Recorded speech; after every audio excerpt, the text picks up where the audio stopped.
My classroom story is called Don't Make Me Follow the Crowd.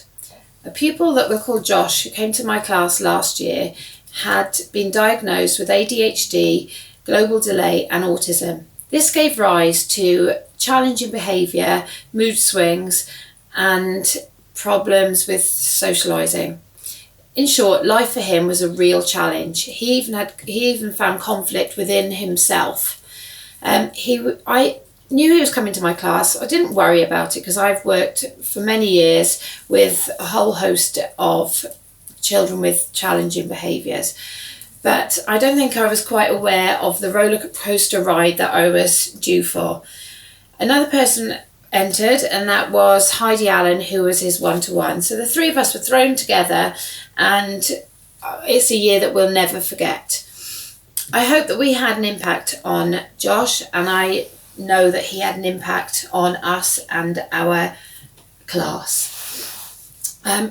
In many ways, he was brilliant. He had a real creativity, and he wanted to make a boat. He wanted to dress as a robot. He wanted to make a lighthouse. He wanted to make a den, and that was all before 9:30 in the morning. So life was very, very wearing for both myself and Heidi.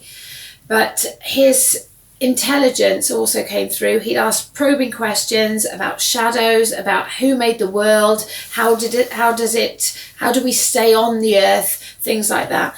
And then one day he said, I remember it well, he said to me, not more work. And that was when we were trying to get him to sit down and carry on with work. And he said, not more work, there's a whole world out there to explore. And I think that was the thing that hit us. We thought to ourselves, right, let's go with what he wants to do. So we, from that moment on, put in the literacy, put in the maths. If he wanted to be a robot, we'd get him measuring his costume, we'd get him writing instructions.